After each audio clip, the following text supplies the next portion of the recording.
Welcome, everybody. Today's going to be a big one. Me, Nicholas Townsend 505, welcome back to the lovely viewer. Welcome back. Well, welcome.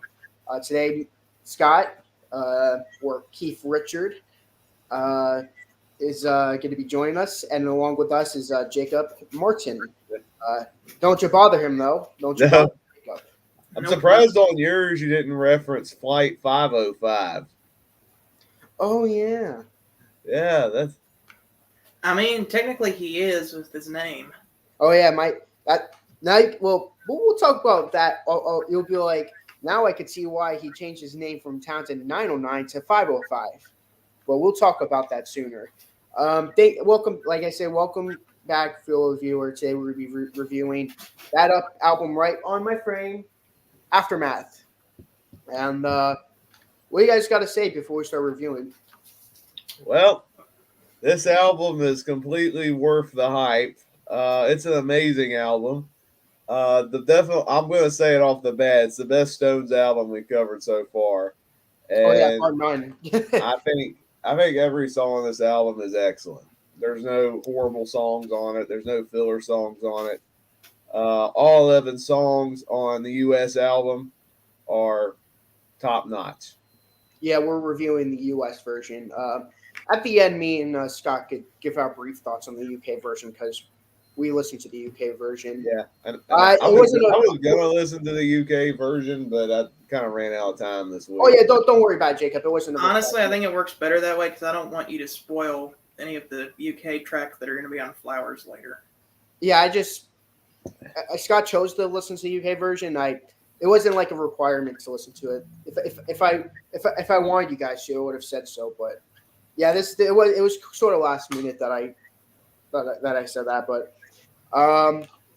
for first track on the album is I think a person or two has heard the song before. That is Painted Black. Who wants to go first in talking about the song?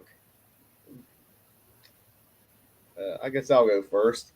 This is the song that I'm most familiar with on this album. I think it's the biggest hit, obviously. One thing that really stood out listening to it, when I was doing my research, was that Brian Jammin Jones, that's what I'm going to call him now. He, I think, was like the driving force behind this album. And come to find out, he played a lot of instruments on a lot of the tracks. And on this album, or at least not this album, but on this song, he decided to add a sitar to it. Very unique sound for a rock song. I don't know if this album came out around the same time as some of the albums the Beatles were experimenting with when they started putting sitars and other Eastern instruments in some of their songs. But regardless, I think it's a cool addition to the song. Great riff there, which carries into the vocal delivery for Mick Jagger. I feel like it's a song I've heard so many times. Not that I'm tired of the song. It's not like, I'm not going to go say, oh, the radio killed this song for me, like it's done on Scott and other occasions. Or actually, not Scott, Nick. Very, very few songs are like that for me. Well, I meant to say Nick.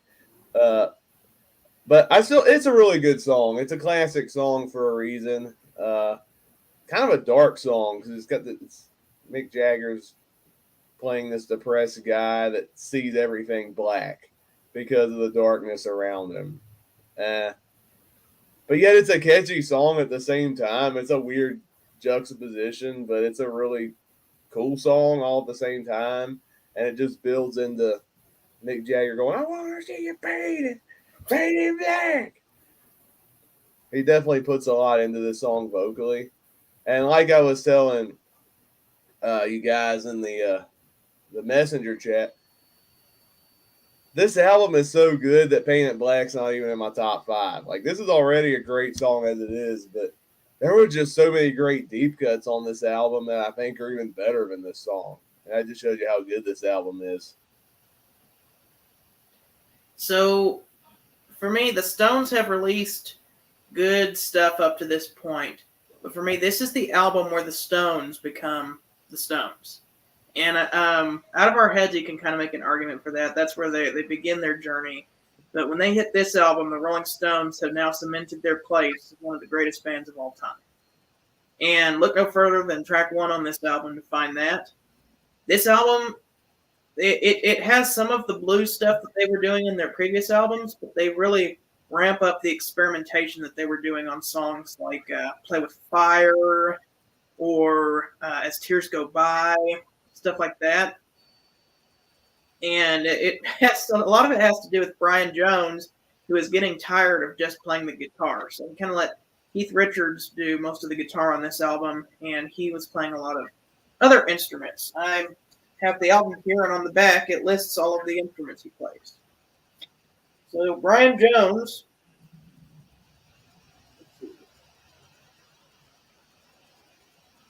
plays marimbas, bells, piano, organ, harpsichord, guitars, guitar. Yeah, all this stuff. I didn't realize that it was going to list the instruments and then who played them. I thought it was going to list the band members and then everything they did. Oh, and dulcimer. That's another one. Yeah, dulcimer and sitar. But yeah, well, a lot different than some of the earlier Stones stuff. And man, Charlie Watts' drumming on this song is top notch. Whenever he comes up with that.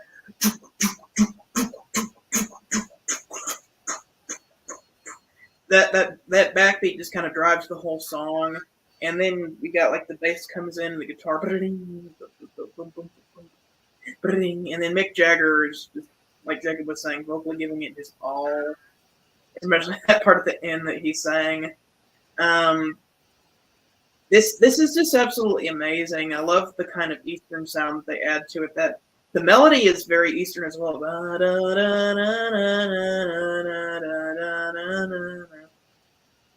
It's just a very interesting song. It's not really dull or boring. It kind of leaves you anticipating what they're going to do next. Painted Black. How y'all doing? Doing Tyler? good, Tyler. Doing good. Doing good. But you Wish know. I got over this cold though, but other than that, very good.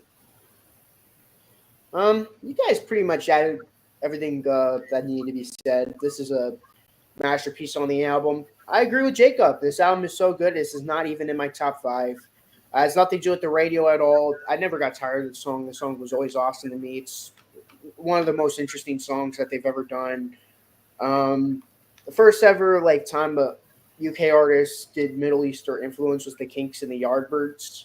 Then the Beatles did it with Norwegian Wood, but then the Rolling Stones listened to that song and they just they added a different mixture to it, and it was one of the first psychedelic songs that was ever made, which is cool. When people say psychedelic music, people always oh, the Beatles are the first, but that's where I say they're wrong. I say this is the first ever psychedelic song when this came out. What came first? 8 Miles High or Paint It Black? It's either this song. I'm not sure, but 8 Miles High and Paint It Black predates Revolver. So I don't think the Beatles weren't the first to do psychedelic music, but they were to perfect it in some songs. Okay, because I kind of consider 8 Miles High to be the first psychedelic song, but I'm not sure if there's one before that. I'd say See My Friends by the Kinks, Over, Under, Sideways Down, Painted Black, and 8 Miles High predates Revolver. So there were artists doing it before the Beatles were doing it, which is interesting. This is an amazing opener. I will say I do like Mother's Little Helper as the opening better, but I do really get a kick out of this song. Next song on the album is Stupid Girl. This song is pretty awesome. It's interesting talking about this one because I did see there was a bit of controversy surrounding the song. I think it's more in recent years where people are "Oh, this song is sexist towards women," and I'm like, "No, I don't think it is per se." Now the guy in the song is being really rude to this woman, but I think there's a reason for that. I don't think it's anything that he's doing. When you look at the lyrics to this song, and I was looking it up. One of the lyrics is the way she powders her nose, her vanity shows, and it shows. She only cares about herself. She doesn't care about the guy. She's just doing everything for herself. Uh, when I view this song, I think it's more about kind of like the shallow women that put themselves high and mighty, who kind of look down on others. Some like probably some of the more toxic women that are out there. And I think if you apply this to modern day, you could put some of those like social media influencers, like the TikTok generation. You're gonna say, "Look at that stupid girl" on TikTok, saying some stupid things and stuff. So I don't think there's anything offensive about the song. There's some dry wit to it that Mick Jagger does very well. It's also a very catchy song. Even I want to sing on the "Look at that stupid girl." The other thing you got to realize is that a lot of the times, the Rolling Stones like to say controversial things just to get a rise out of people. It's the shock humor thing. They just want to see how shocked people are whenever they sing stuff like "Look at that stupid girl." They're like, okay, let's see how riled up we can get people by saying this. And the other thing is, you got to realize that Andrew Oldham was still pushing them to be the anti-Beatles at this time. So Gotcha. some of the songs like this and Under My Thumb was more of his influence. Like, you got to write edgy lyrics, guys, because you're the anti-Beatles. Yeah, that makes a lot of sense. But even if you don't know the context surrounding it, I think the song was played more so as like a humorous song. Like country music does this type of stuff all the time. And nobody complains when they do it in country music, but when Mick Jagger does it, it's really rude, apparently. No, it's a lot of the controversial Rolling Stone songs are satire. They're not meant to be taken literally or seriously. Yeah, listen to "Cocaine Blues" by Johnny Cash and tell me that this song is controversial. Yeah, "Cocaine Blues." Yeah, that's a pretty. See, "Cocaine Blues" is darker in comparison. Yeah, I shot my woman down. So I used to hate this song. In fact, I tried listening to Aftermath one time, and I stopped the album. And when I got to this song, I was like, that was terrible. But I gave it another shot. Now I actually really like the song. It's very catchy. Nick showed me some band who covered this song and claimed their version was infinitely better than the Stones version. And boy, The Attraction. No, they were wrong. Stones version's a lot better. This is really just the Stones kind of finally getting their chance to like write songs, actually write their own songs rather than just covering. And that's something I really like about this album, is that this is the first album where everything is written by Jagger and Richards. Yeah. Yeah, that right there is what makes the album infinitely better than the previous 5 albums. Yeah. Even though I love Out of Our Heads and gave it a 10 out of 10. I like 4 of the 5 previous albums. I can listen to his cover band is all right, but I like the other ones. Yeah. But yeah, I agree. Talking about the Attraction version just briefly, they were like, this version's way better. We did it the best. Mick Jagger and Keith Richards knows that. And like, I listened to the version, I'm like, this sucks. I'm like, the fact that they thought this was an embarrassment, and like, someone actually commented in reply to me was like, well, that's your opinion. I'm like, what?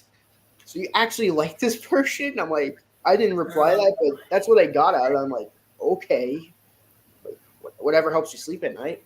Whatever gets you through the night. Yeah. Going back to the song though itself, I think the song was really good. When I first heard the song on the album, I'm like, this song is amazing. It reminds me of the Beach Boys, like of their earlier period with the. Yeah, that organ kind of does. It kind of reminds me of like the organ breakdown and fun kind of. It's so cool. I love it. It's such a fun song. And when Mick Jagger belts out, "She bitches about things that she never seen," I'm like, oh my god, Mick Jagger. Like when I first heard that song, I'm like, whoa, he's cursing on the song. And then he says it again. I'm like, whoa, Mick Jagger. I mean, there's another song on Some Girls that does it even worse, but Well, they were more lenient in the 70s than they were in the 60s. I was yeah. honestly surprised they let that slip through in Yeah. 1966. I was surprised too. I didn't catch that until listen number 3. I'm like, did he just say what I think he said? I'm like, whoa. I noticed it on the very first listen, and when I first heard it, I'm like, this song is awesome. I've always liked this song when I first heard it, and I've been loving it now. Love this song. It's shock humor at its best, if you ask me. And this kind of does the shock thing a lot better than, honestly, some of their other songs go a little too far, where it's like, all right, guys, like this isn't just edgy, like this is just like this is too like Star. I don't want to get too far ahead, but that song isn't edgy. That's just like, oh, we're just gonna see how many times we can say a certain word on this song. Yeah, that's basically that. That's like the Hats Off the Roy Harper for the Goat's Head Soup album. Yeah.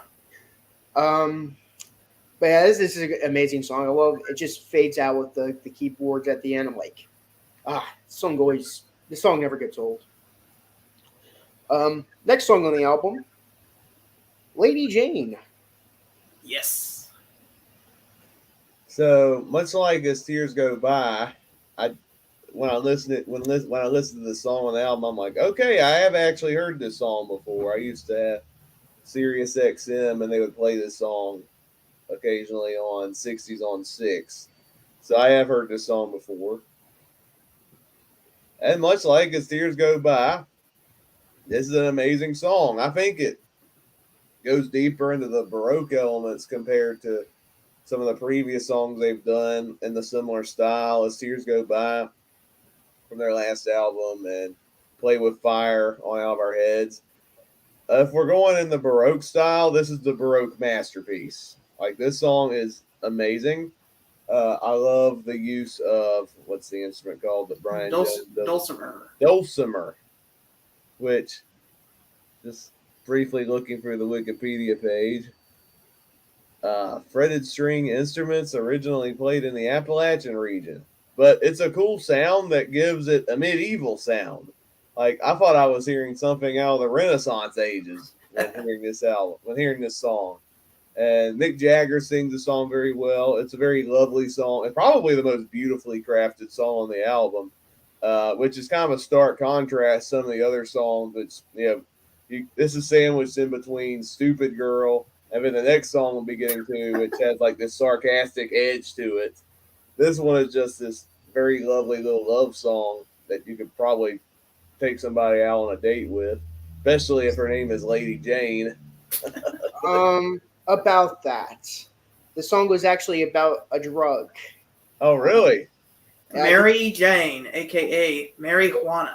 Yep, it was about marijuana. So I wouldn't exactly put this on for a date if no. I thought it was like a sweet little love song. Well, Yeah. it can be either. It could be interpreted, I guess. But It's kind of like got to get you I got to get you into my life. by the Beatles. Beatles song is the same way. didn't Paul McCartney write that song about about getting into drugs or whatever? Yes. When most people view it as a love song. Yes. Kind of like that with this song. It's kind of like that. It's like they were doing that before Paul McCartney was doing it. So I love the medieval sound to this song.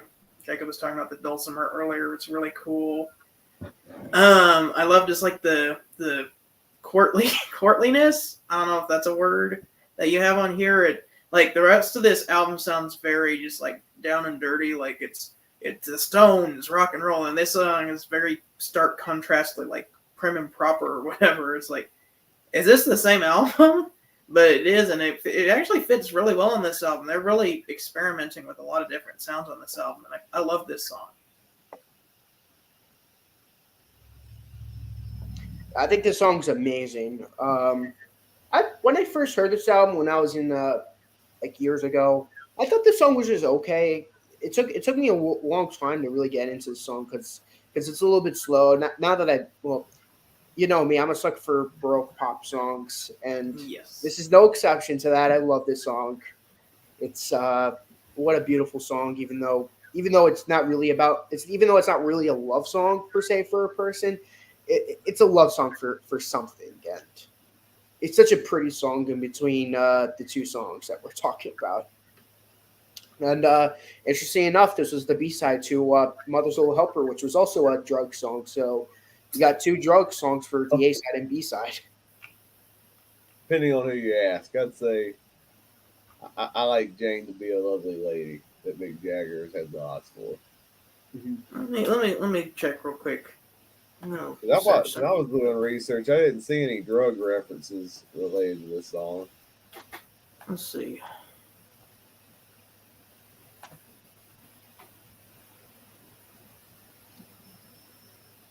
Do. Yeah, this is a great song. Um, I've always, well, I wouldn't say I've always loved it, but when I did love it, it's just like one of those songs that like sticks out to you. You know, it's to me. I think this should have been more than just the B side. If you ask me, should have been its own A side. Well, while Scott's researching, we'll go to the next song, "Under My Thumb." So much like "Stupid Girl," this is a song that has had a kind of an interesting reaction. Some say this song is awful towards women because it's about a man controlling a woman, placing her under his thumb. But I think much like "Stupid Girl," I think this song's supposed to be sarcastic. And much Satirical. like the woman in "Stupid Girl," I think it's supposed to be this like very vain woman, very careless, heartless woman that and the man's had enough of that. And and he's singing in this humorous way how he can put her under his thumb and taking all. I don't think it's a song you're supposed to take seriously. I think some people take songs super seriously, and it can get really annoying. But I think it's a catchy song. It's one of the better songs on the album. Definitely one I think you can sing along to, especially the "Under My Thumb" part. Good guitar from Keith Richards. I don't know why I had a brain fart there, but really good song. I don't really have much to add on this one. I think I like "Stupid Girl" a little better, but "Under My Thumb" is just not too far behind. So I've always taken this song as satirical. The way I take it is that like he's saying, "Oh, my girl's so bad. She just talks down to me. She talks bad about me all the time." And yet you've written a whole song talking bad about your girl. Like, you guys are perfect for each other. You just talk bad and talk down to each other all the time. But my favorite thing about this song is Brian Jones playing the marimba. Whenever it comes in, dun, dun, dun, dun, dun, dun, dun, dun, dun, dun, dun, dun, dun, dun, dun, dun, dun. As soon as that started, the first time I heard this song, I was like, "What is that?" Because I had known like the Rolling Stones is like the rockers, they get the guitar riffs and the drums and the whatever, but like hearing that on a Rolling Stones song, I was like, okay, the Rolling Stones are so much more than you think they are.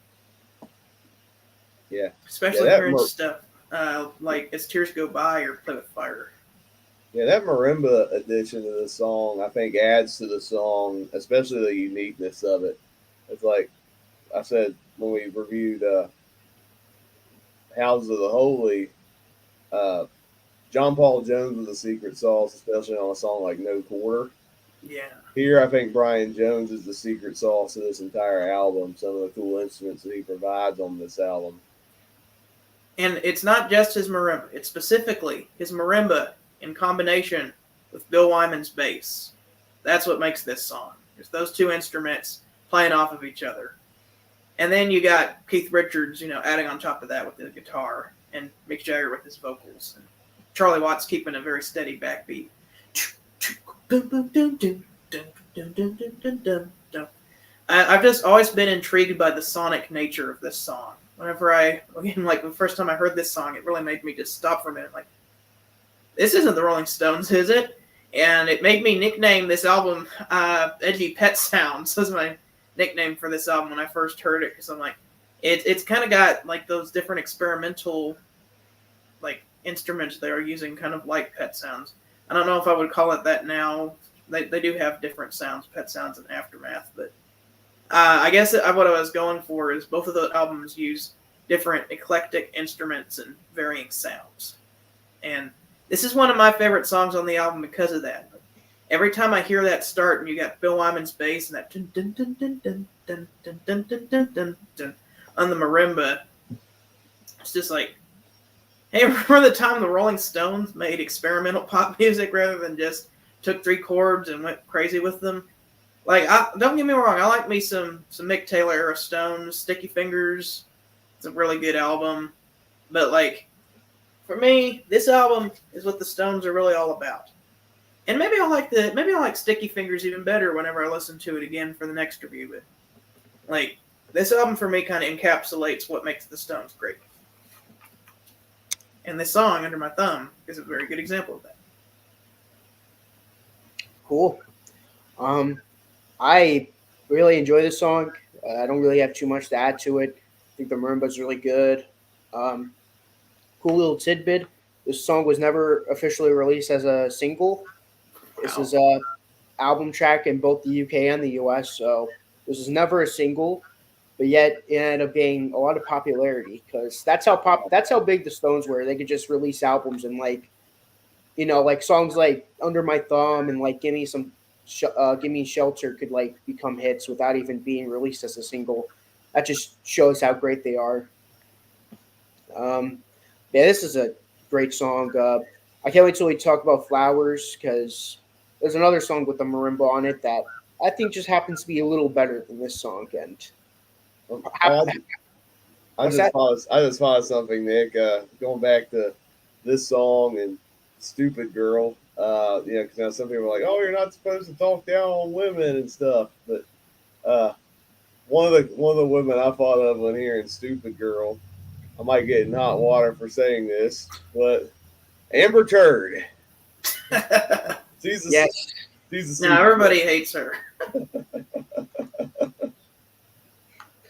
I wish somebody should do like a spoof of that song now after that whole Death Off trial, but like, who's the woman who pooped on my bed? Look at that, Amber. That's funny.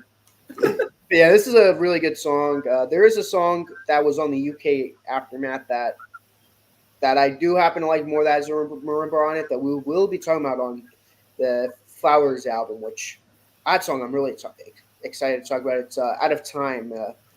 One of my favorite Stone songs, period. It's just, and this song's amazing too. It's just, Brian Jones is just, that's how great he is. He adds like a texture to the Stones that like, even though I love a lot of the stuff after that, after he left the band and sadly passed away, was Sticky Fingers, Let It Bleed, Exile, Some Girls. Those are, and Tattoo You. There's some really good albums after he's not on the band, but I feel like after Brian Jones left, like there's like a certain like level of texture kind of left the band after that, which to me never comes back. I think their music's still really good, but I feel like when he was with the band, like the Rolling Stones had that like added texture to them that like really made them stand out compared to the other bands in the British Invasion, which is crazy to say that. Even my favorite band of all time, like The Who, didn't have like, if The Who had Brian Jones on their band, imagine that. To me, the texture The Who would have had if Brian Jones was in their band would have been. Yeah, but The Who had John Entwistle on his Yeah, that's sections. true. Yeah, that's true. Yeah, they had it, but I feel like Brian Jones was like their secret sauce.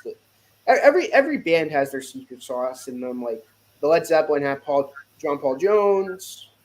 Of course, The Who had John Entwistle. This band, Brian Jones, was especially the secret sauce for their unique sound in this period of time.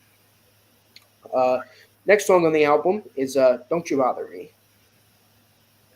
I love this song. This is probably one of the biggest earworms on the album. Sad thing is, since there's so many good songs on here, it didn't even make my top 5. But I just want to say this is another catchy song. This is definitely one of the most singable songs on the album. Oh no, don't you bother me no more. Then you got that cool guitar part. And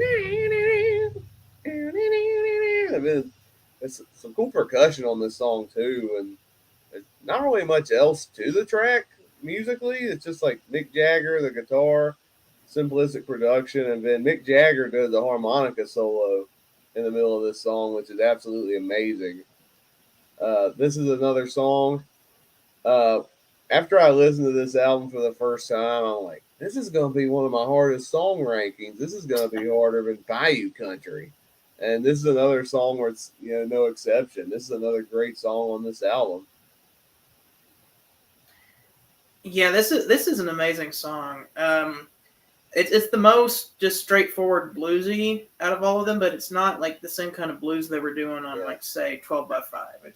It's that sound evolved, and I love the slide guitar on this song. I know they play that riff a lot in this song, but I will gladly listen to that song or that riff more times than the stupid "Dust My Broom" riff on Mr. Wonderful. Don't try to replicate it. I'm kind of done with hearing that sound. No, I'm not even gonna replicate it. We know very well what it sounds like. Yeah. But I will replicate because that gets stuck in your head, and then we're just like, "Don't you bother me no more." And then there's like one part where it's like you're protected by the copyright law or something like that. I'm like, is that another under assistant West Coast promotional man moment right there? But yeah, it's amazing. And what Jacob was talking about, the percussion. Yeah, Charlie Watts. It's very interesting because what he's doing is kind of minimal, but whenever he comes in, it really hits you, especially the part where he goes like. Yeah.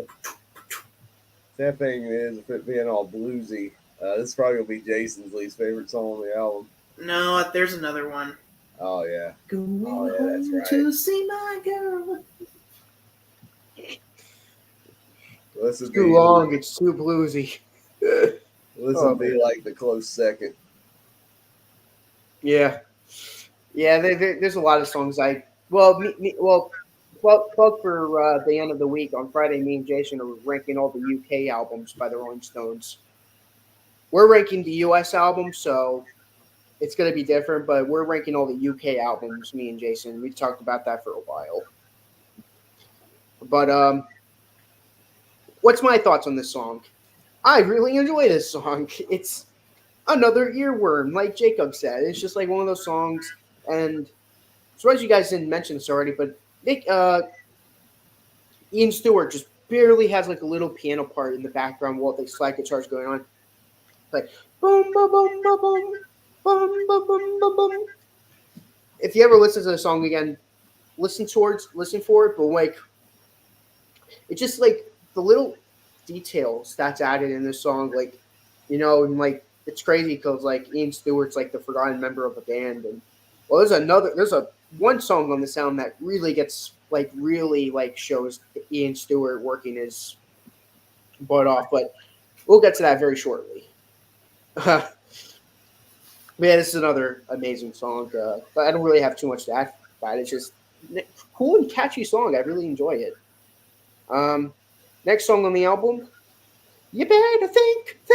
You're gonna try to think about things, only things think. This is not the Aretha Franklin song. I was just kidding. I can't even imagine Mick Jagger trying to sing this song. It'd probably be another catastrophe like Under the Boardwalk.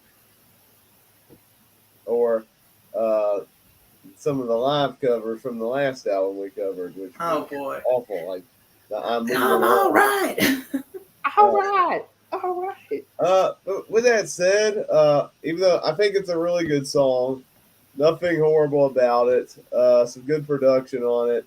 But I will say, of the songs on this album, this one is unfortunately in last. It's one that I listened to this album 3 times. I think it's a really good song. But I think out of all the songs on this album, this is the one that sticks the least with me compared to the other tracks. But not in a way where it hurts my score on the album. It's just this. When you got 11 great songs, something's got to be last place. Okay. And in this instance, it's Think. Man, I love this song. I love the fuzzy bass that Bill Wyman does. That ba-da-dum. And then the think back, darling. Think. Or where it's like, we're not children anymore.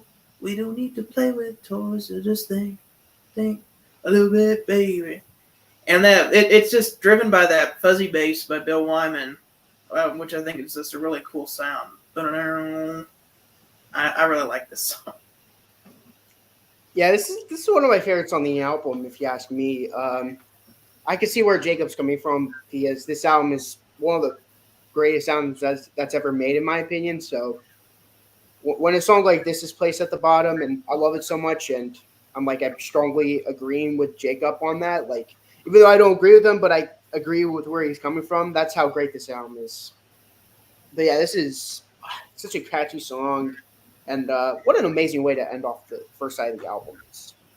Great song. Side 2 opens up with Flight 505. And before you guys get into the song, I'm just going to say it. The song is amazing. Ian Stewart at the beginning playing the piano. He's just jamming away throughout the whole song, and especially the intro, like, boom, boom. It was like, boom, boom, boom, boom, boom, boom, boom, boom, boom, boom. Bum, bum, bum, bum, bum, bum, bum, bum.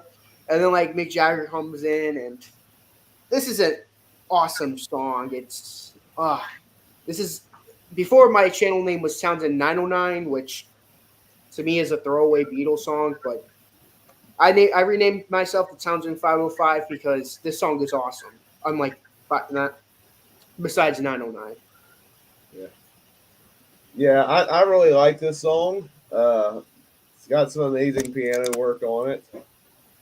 This whole song feels like a fun jammy type song. I love Mick Jagger's vocals on it. And if I had to compare this, I think, Scott, you compared one of the songs earlier, said it sounded like an edgy version of the Beach Boys. I actually feel that with this song, actually. Like, this song kind of reminds me of some of the fun time Beatles songs, but this one has more of an edge to it because it's Mick Jagger singing it. I will say, if you really like this song, then you're going to love Between the Buttons, because this song is kind of the prototype for what they do on Between the Buttons. Between the Buttons has a lot of piano-driven songs that are just fun like this. Yeah, this one, it's not my absolute favorite on this album because it's, again, stacked competition. Yeah. But it's still a really good song. It's got some great stuff on it. And, again, it has a catchy line, which I kind of, again, make that Beach Boys comparison. I know the songs are different. Like, this is about touring and being on an airplane. Like, I thought of the Beatles, Giddy Up 409, which is a car. 409. But I think this song's better. But Yeah. This is one of my favorite songs on the album. We already talked about Ian Stewart's piano intro, which is epic. And did anybody else notice that he quotes Satisfaction there right before they start? That's why I dun dun dun dun. He plays his intro, and then before they go, he goes bow bow bow down down down down down bow bow bow bow, and then they get into the song. Man, the piano just keeps on going throughout the song. It's so fun, so addictive. It's an amazing song. That's why Ian Stewart's one of the best members of the Stones. I don't care what anyone says. Sadly, he isn't officially, but to me, he's a member of the Stones. He's the contributions that he made for the Stones, and thankfully they let him into the Rock Hall of Fame. Yeah, which is good. Even Led Zeppelin, he did a lot of great contributions. Oh yeah, he's just Boogie with Stu. But now that you got your guys' opinions on that song, I already gave mine. Next song on the album, High and Dry. This song is epic. This song is amazing. And I think there's a little bit of bias to that because this is like the most country sounding song on the album. And I love me some country music. And I think the Stones have dabbled in country influences on some of their other albums. Like It's All Over Now on 12 by 5 is is another example of that. But man, this song just takes that sound to another level. We got the dulcimer back. Wait a minute, not the dulcimer on this. Why was I saying the dulcimer? Forget I said that. But there's a great harmonica part on this album, on this song, played by Brian Jones this time. I like the guitar part. And then Mick Jagger's just embracing this song vocally, like the it's a kind of reminiscent of other country songs I've heard that have the theme about a bitter breakup. And Mick Jagger just singing this song, embracing, I guess, the bitterness of what happened while making a catchy song out of it. I think this song is absolutely amazing, and there's no doubt that this song is in my top 5. I love it. This song is very fun, much like a lot of the songs on here. I love the harmonica, and I love just this relaxed, jammy feel of the song. And yeah, Mick Jagger's voice on this one, his vocals are amazing. Yeah, this song is epic. I love this song so much. When I first listened to this album in I listened to this album in 10th grade. So it was like 4 or 5 years ago I listened to the song. I'm like, this album, like, this song is awesome. Like, this song is so underrated. Like, why does no one talk about this song? Like, I love Painted Black, but like, dang, this song is amazing. I love this song. I mean, it's a song that stuck out to me when I first heard it, and I've loved it ever since. This is a stand-up song. Love it so much. Yeah. Next song on the album, It's Not Easy. Another good one. It's not easy. It's not It's easy. hard. Very. Yeah, very. This one's another one that's really catchy, especially that I was just singing. It's not easy.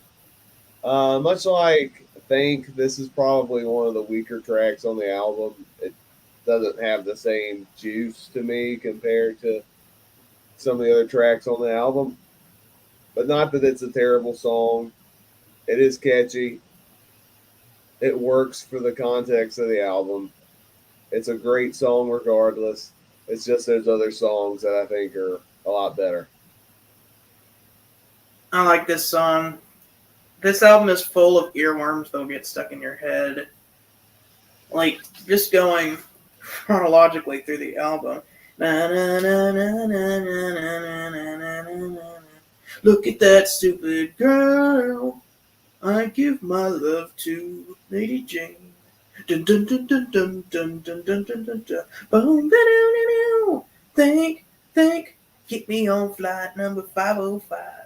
High and dry. And now we got It's Not Easy. Like, all of these songs have some kind of hook or something that will get stuck in your head for days. I love this song. I agree with you guys. Man, this is like pop perfection. Like, the UK Aftermath to me is like one of the greatest albums ever made. I still stand by that. This is one of the best albums that's ever made, and you guys can see that. Why I think that. Why I hold it in such high regard. Yeah, the song is just awesome. It's like, I love the lines like, got me running like a cat in a thunderstorm just to get bitten. Oh man, it's just like the way that Mick Jagger sings is like, and it's a hard baby. It's not easy. And it's a hard. It's not easy. This is one of the best songs on the album. I was gonna say it now. This is in my top 5, definitely. It's so good. It's not easy. Next song on the album, I Am Waiting. I am waiting. Another earworm. Oh yeah. So they go back to Baroque sounds on this one. Brian Jones brings that dulcimer back like he did on Lady Jane. And I think this is another great song on the album. I will say now both of the Baroque songs are in my top five. This song is amazing. I like the use of harmonies on this song. This one, I would say this one is the sadder of the two. This one deals with loneliness. That's what I got from listening to the song lyrically. But still a really good song. Uh, has a lot of great production to it. I don't. I don't think they keep this style throughout the remainder of their albums. I think this might have been just in the '60s, but man, I'm gonna miss this style. I think once we get into like They ramp this style up on the next one, Between the Buttons. Oh, okay. Well, hopefully the songs on Between the Buttons are just as good as I Am Waiting and Lady Jane because some great quality on this album. At the moment, Between the Buttons is my second favorite Rolling Stones album, but I'm gonna have to listen to all of them again. Yeah. But Yeah. wow, I Am Waiting, another amazing song. It is kind of in the vein of Lady Jane, but I like that sound. I really love when the Rolling Stones do this experimental kind of stuff that's not just like. Don't get me wrong, I like their straight up rock and roll numbers. In fact, my favorite song in their next album, Between the Buttons, an album full of experimental songs, is Miss Amanda Jones, which is probably the most straight up rocking song on the album. But I just love whenever they do a good experimental thing, and especially like the Baroque stuff on this album here, like Lady Jane and this one, I'm Waiting. And we already talked about that that chorus that gets stuck in your head. I am waiting, I am waiting. Oh yeah, oh yeah. What's weird about the next album review is that like I don't think the hit songs belong on Between the Buttons, but one of the songs that we're going to talk about, that's the hit singles, is on my top five. But we're getting ahead of ourselves. I love the song. Let's spend some time together. The He song, rolls his eyes. I love how it's like soft. It's the beginning's like slow, Baroque pop, but then it's like, and then it gets fast again, and slow, and fast, and then slow again.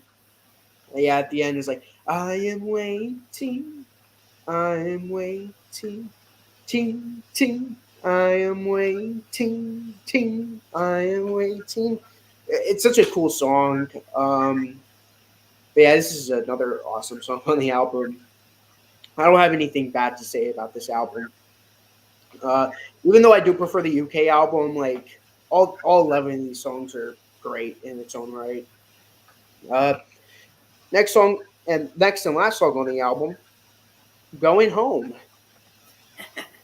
I'm excited to talk about this one. This song is awesome. I read this was apparently the first jam session song, full blown, in rock history. This song is over 11 minutes long. It's kind of mind baffling to me. I read that the UK version has this at the end of side one as like halfway in the album, and I'm like, that would be. I feel like if I was a Brit and I listened to that version of Aftermath and the song was playing, I would probably get sick of this song because it doesn't fit as the middle song on the album. But it works great as a closer because you got the time to show that, okay, we mean business. We got a jamming song. We're going to rock out and we're going to have a fun time doing this.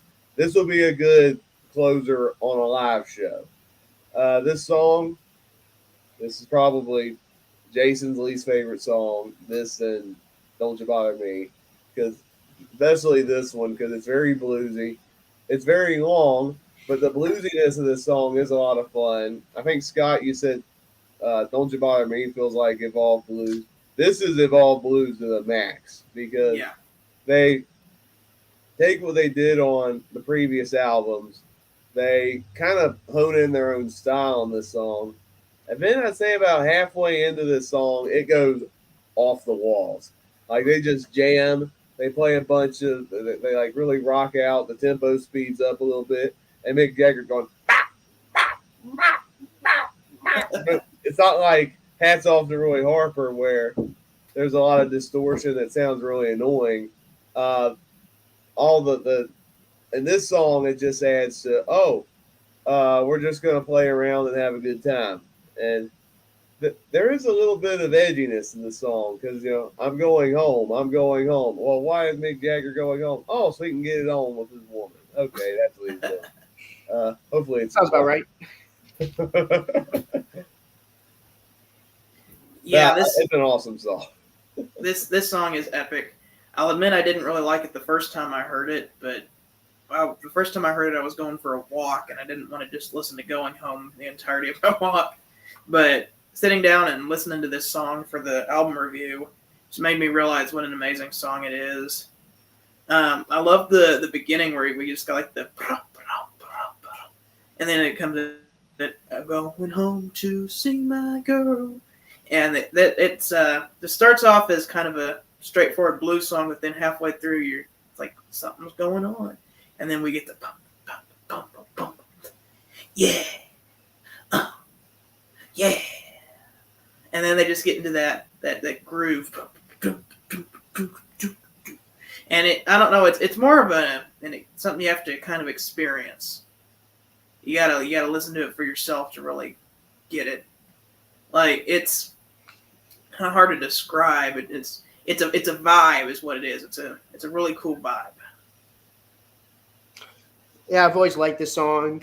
When I first heard this song, I was first time I ever heard Aftermath. I was like going to bed. I had it in the background, and like I got to this song, and I'm like, so is this the same song? And I'm like it's 11 minutes long. I for some reason I really liked it, and that's like a song that I went back to a lot. I actually went back to a lot, and it's a song that I've always enjoyed. It's such an awesome song, and it's like sort of my gateway song into like jammy music. You know what's funny is that the time that we're taking to review this album is almost the exact same time of the UK Aftermath, 53 minutes long. Wow. So, yeah, it's actually for the better that you didn't listen to the UK Aftermath like right now. It's like one of those How things- did they fit that all on one disc is my question. They put in 8 songs on side 2, and one of them was a 5-minute song. Wow. That's like they were really cramming stuff in on that album. But yeah, it's like 53 minutes long. But before we get into our top 5, we're going to be talking about some non-album singles. So first of which is a single called 19th Nervous Breakdown. Man, I wish this song was on the album. Yeah, I do too. This one, I feel like out of all the 4 songs, this is the one I feel like should have been on this album because it fits within the style of the album. I think this could have been a good spot in like the middle of the album. I'd probably put it between Think and Flight 505 probably. But yeah, really good song. This is my favorite of the 4 non-album singles we're talking about. Not enough to make it in my top 5, but it would have been an honorable mention. Very catchy. It's got this snarkiness to it because it's dealing about the pressures of touring and kind of like the hostility that comes from that, and reference of 19th Nervous Breakdown. Well, if you're performing, and I'm sure they're experimenting with drugs at this point, I'm sure that's going to make you go crazy. Yeah, sadly, that's what happened to Brian Jones. Yeah, that's sad. Sad day. Maybe the song's about Brian Jones. Who knows? This song is amazing, and I'm very disappointed that Let's Spend the Night Together, Ruby Tuesday, and Lady Jane all get repeated on Flowers, and yet where is 19th Nervous Breakdown on that album? Like, Yes. You totally had the chance to put a song that wasn't on an album, and you missed it. You had to do repeat tracks. Besides compilation albums, this was never on any albums. Thankfully, I have it on Hot Rocks, and I can hear it along with Jumpin' Jack Flash and Honky Tonk Women, which are only singles. So I got those 3 songs for Hot Rocks exclusively. Yeah. But I think it's a really good song. Really kind of rocking number. I like it. This song's amazing. This is I forgot it was. I think this was, if I'm correct, this was like the response to the Who's "Substitute" song, which is interesting. It was. I forgot. It was either this song was the response to the "Substitute" or "Substitute" was the response to this song.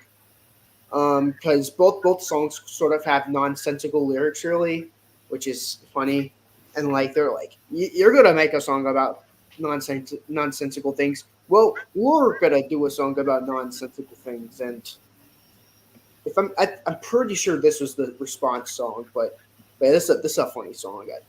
It's a really cool song. The little things you see will complicate. Look over the side B on the UK version. You get As Tears Go By, but we already discussed about that song. But however, in the US, you flip over to the B side, you get Sad Day. Yeah, this one was all right.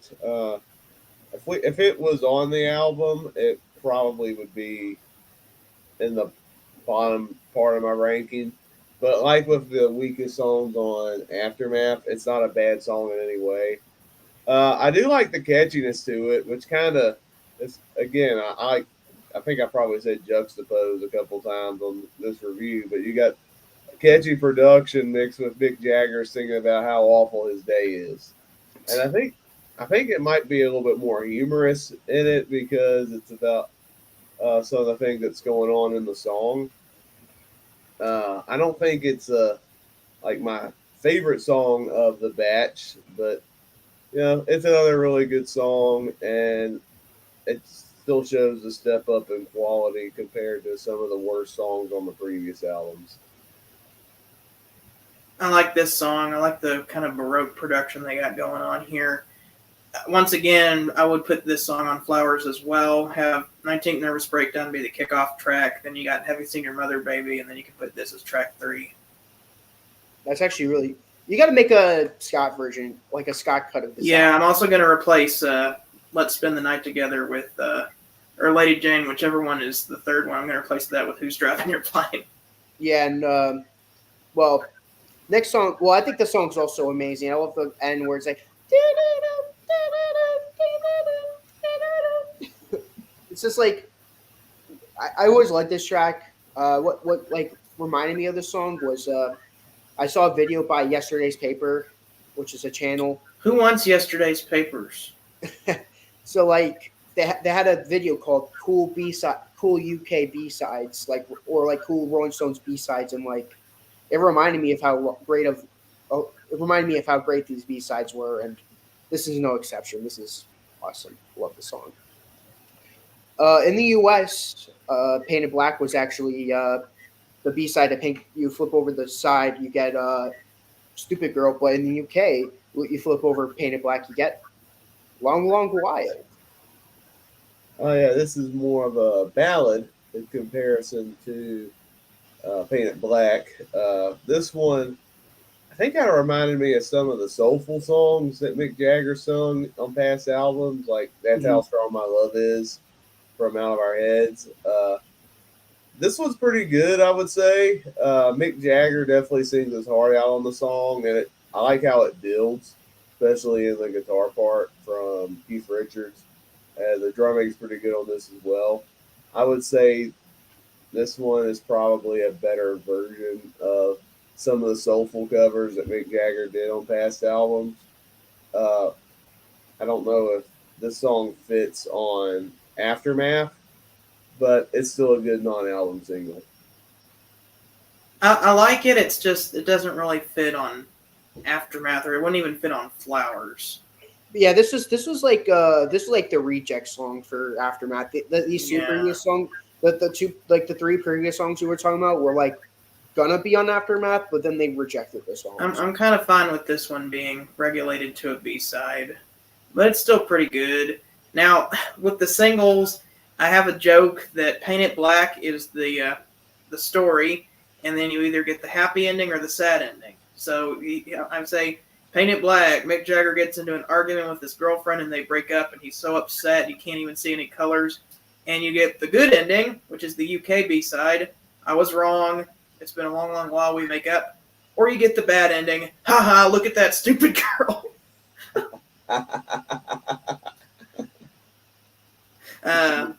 Which may or may not be Amber Heard. Yeah. Well, of the 4 songs that didn't make it on the US Aftermath, and like of the 3 like single oriented songs that didn't make it on Aftermath, I agree. Like this is like probably the weakest of all the songs that they recorded for Aftermath. Like of all the songs that ended up on the album and all the singles that were released around this time, I will agree this is the weakest of all the songs. But I think the song's amazing. I love how he built his vocals out. I think this would actually fit perfectly on Between the Buttons. Sounds like something that would be on Between the Buttons. It sounds kind of like She Smiled Sweetly. Kind of like that. That's why I think it would fit better on Between the Buttons than on Aftermath. But yeah, this is also a great song. Last song we'll be talking about today is a song that was on the UK Aftermath album, but was never released on any other form in the US albums. Wasn't on this album. It wasn't on Flowers. It was just a song that was never used in the US, and that is What to Do. See, that's crazy because I think of the songs that we're talking about, the additional song, I would have added What to Do and 19th Nervous Breakdown to this album because they're both great songs. And this one adds to the catchy factor with some of the other songs on this album. You have the What to Do, don't know what to do. I think production wise, again, this does sound like edgy Beach Boys, like you said, Scott. Because there's one part where I don't know who does backing vocals on Rolling Stones. What's his name? Hold on. Keith Bill Richards. Wyman. Bill Wyman. Okay, there's this one part in the song where he goes, ba, ba, ba, ba, ba. And I'm like, that sounds like Help Me Rhonda almost. Yeah, that's Bill Wyman doing that. I'm like, that part is pretty cool. And so this sounds like this and Flight 505, I guess, the closest the Rolling Stones got to the Beach Boys. And I mean, I respect that a lot because I love the Beach Boys while still being a Rolling Stones song. I would have put this on the US album. Where would I put it, though? I'd probably put, apparently it was the closing track on the UK album. I think Going Home's a better closer. I would probably closer to side one put, after Think. I'd put this song. I'd put 19th Nervous Breakdown after Think, and then do 505 High and Dry. Then probably What to Do. Then It's Not Easy. I Am Waiting and Going Home. That's probably how I'd make a Jacob cut. Like I said, once we listen to all the tracks that were recorded for the Aftermath album, it would be interesting to hear a Jacob cut on it. Yeah. Right now, it's probably going to be 13 songs. Okay. So, I really love this song. Oddly enough, though, and this is where we might disagree. I think it sounds very different than the other Aftermath songs. For me, I feel like the best place for it to go, honestly, is replace. And I know it came out after, but hear me out for a second. Replace one of the horrible live songs, the last one on December's Children, with this song, and it would make that album a lot better because it kind of fits that. It kind of almost sounds like a Sam Cooke parody.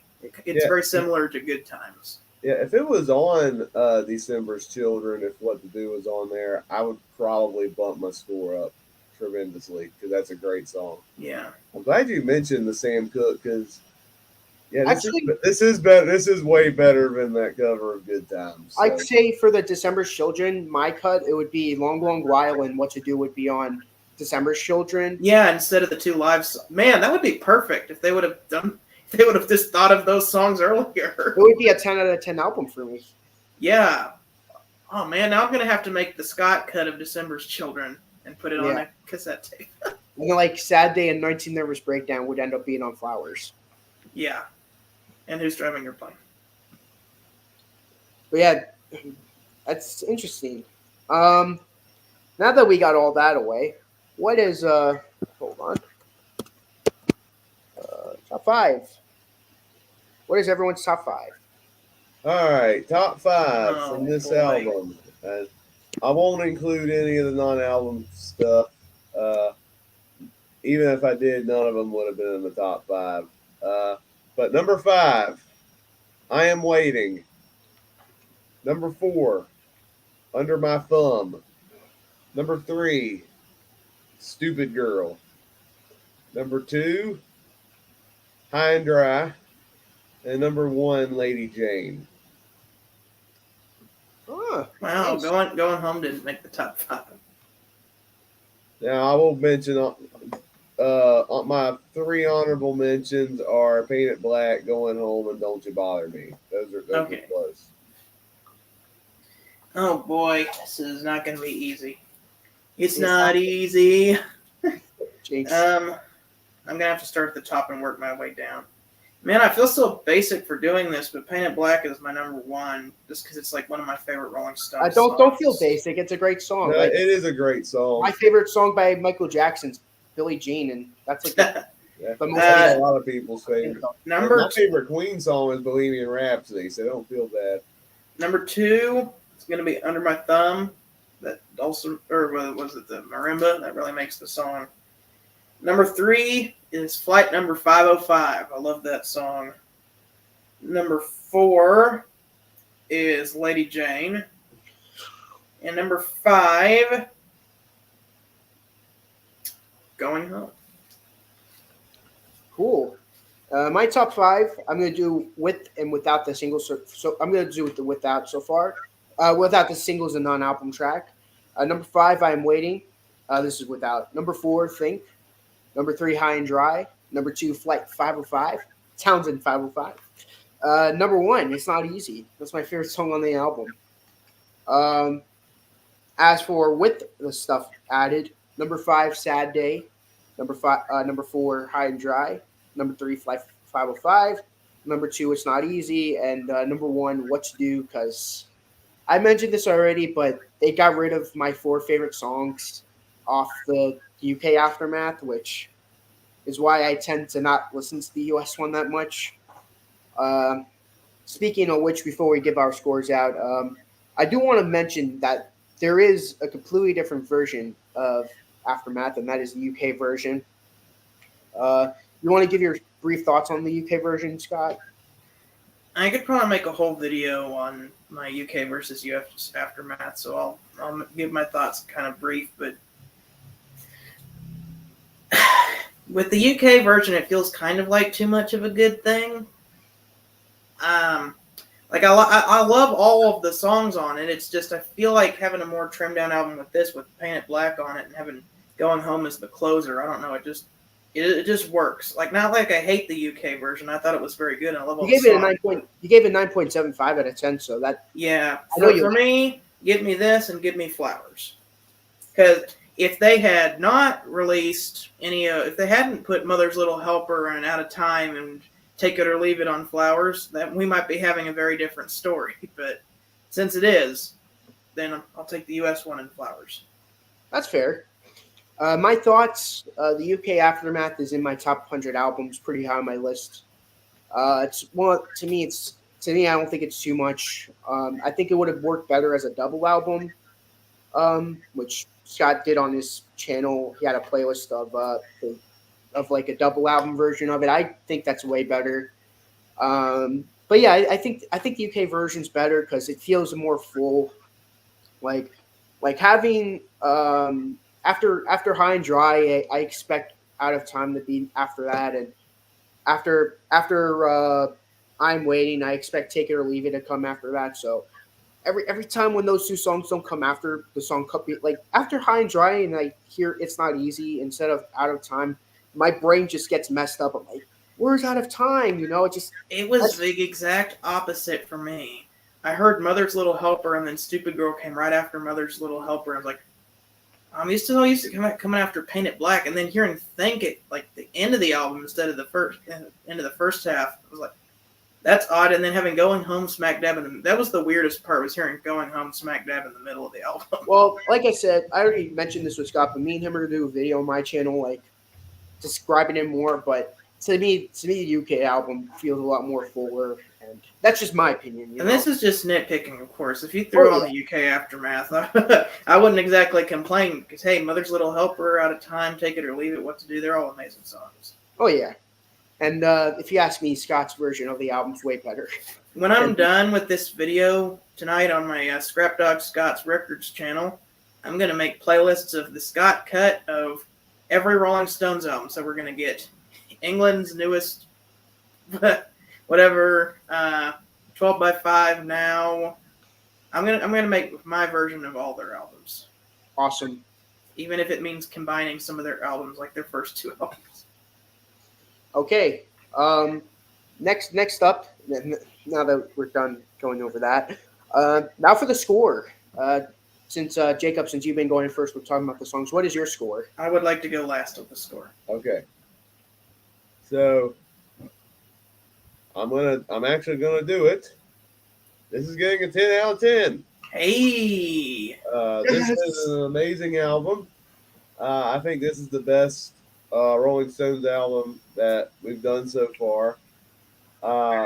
It's weird comparing the 2 albums, but since we just reviewed it this past week on Scott's SoundLab channel, Houses of the Holy, Houses of the Holy and Aftermath are both experimental in a lot of ways. Like, each of the songs have different styles, and the band's trying to prove they could be more than what people know them to be. And I think Houses of the Holy, while there's some good stuff on there, I think some of the styles don't really work. And, I'm not the biggest fan of Jamaica. That hurts the album for me. But I feel like this album, I think all the styles work. You got a little bit of psychedelic in there. You got the blues that made Rolling Stones that got their start. And you got country on there. You got Baroque on there. You got a jam session in there, and you even got their take on doing the Beach Boys with Flight 505. I think it's a great mix of stuff. There's no bad song on the album. Even the weakest songs are still standout tracks on the album. I kind of wish What to Do and 19th Nervous Breakdown on there would be on there. If those 2 songs were added, it'd still get a 10 out of 10. The album we got, 10 out of 10 album. Right now, this is the album to beat. I know we got a lot more Stones albums left. Are there going to be other 10 out of 10 albums for me? I don't know yet. But to me, this is like a definitive Rolling Stones album that has a good mix of what they can do very well. Awesome. Since Scott's going last, I'm going to go next. I'm also giving it a 10 out of 10. Originally going into this, I was going to give it like a 9 out of 10 because, like, comparing it to the UK version, but not comparing it to the UK version. Listening to every song, I'm like, all 11 of these songs are awesome. I'm giving it a 10 out of 10. To me, even though this isn't the definitive way of listening to this album, all of these songs are awesome to listen to, and definitely deserves a spot in the Stones catalog. Okay, now for me. Well, let me just say this. You guys know how difficult it is for me to give an album a 10 out of 10, right? Yes. For me to give something a 10 out of 10, it's got to be... It's not just for me. I'm going to go ahead and... Nick has explained his process of 10 out of 10 before. I'll explain mine. For me, it's not just I have to like every song on this album. If there's nothing I don't like, it's 10 out of 10. There are plenty of albums like that where I love every song on the album, but it's not quite 10 out of 10. The Grand Illusion by Styx is an example. Love every song on that album, but I just feel some of the material doesn't quite reach the heights of other albums, and that's why it doesn't get a 10 out of 10. And so if I write an album of 10 out of 10, that means I like all the songs on the album, or at least most of the songs on the album, and if there is any songs I don't like on the album, like the other songs more than make up for it. Cough, cough, I'm in love with my car on the Night of the Opera. And B, it means that something on this album really stood out to me as absolutely just incredible. And C, that also means that, like, I have to think that this album is like one of the greatest albums of all time. If I give something a 10 out of 10, that means that I think this is one of the best albums I've ever heard. And so, saying that, for Aftermath, my score for Aftermath, does Aftermath check all those boxes? What does Aftermath get? I'm gonna have to give Aftermath a 10 out of 10. It's a perfect trifecta. Yes, I thought long the average. I thought long and hard about it. I was flip-flopping back and forth about 10 and 9.75. Just talking about this album confirmed that there is no weak points on this album. It's a perfect album. All the songs are amazing. There's lots of high highs. Painted Black, Under My Thumb, Going Home, Flight 505, Lady Jane, Think, Don't You Bother Me. The whole album is fantastic, and this is for me the definitive Rolling Stones album. Now, we'll see if the Stones can make another 10 out of 10 album, because I know the first time I listened to this album I wouldn't have given it a 10 out of 10, but maybe I'll change my mind on some of their other stuff. We'll find out. Keep in mind, this is our longest video we've done on the Stones yet. Yes. Wow. So the fact this is our longest thing yet just proves how awesome this album is. I'm so glad. Like we were talking about this after the Zeppelin review, like averaging our scores, and we don't even have to average. No it. need to. It's a perfect 10, which this is the first time in. I think this is the first time in SoundLab Studio like in SoundLab Studio times on 505, first time like more than one person, like more than two people agree on a 10 out of 10. Like the last time I agreed with someone on a 10 out of 10 was what's called it. Well, like where everyone on the video agreed was when me and Brian reviewed the Mamas and the Papas, where we both gave it a 10 out of 10. Just two. I don't think there's been a video where everybody in the video gives it a 10 out of 10 yet. Yeah, Unless it's just two people. Yeah, so this is the first time ever that more than two people agreed on a 10 out of 10. So that should prove how great this album is. I feel And honored, that it's all I feel honored to be a part of this record. So, Well, And Jacob, if you ever do end up getting that record player, this would be a pretty good record to get. oh yeah. thank you guys for watching this video. I'll see you guys in the next one. And next time we review a Rolling Stones album is going to be Between the Buttons. Between the Buttons. I don't see the buttons on the. Oh, show them the buttons. They're on Where are there. the buttons. Oh.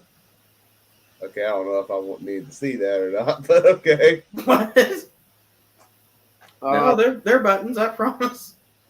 I feel like, I don't know yet, but I feel like this might be a divisive album between I hope not. I love it. me too. I mean, I'm not sure about how Jacob's going to feel about this album yet, but I think I've heard the singles at least. that's the problem with the singles, though. Before we talk about stuff at the end, thank you guys for watching this video. And as Scott would famously say, music is art, art is expression, which makes music expression.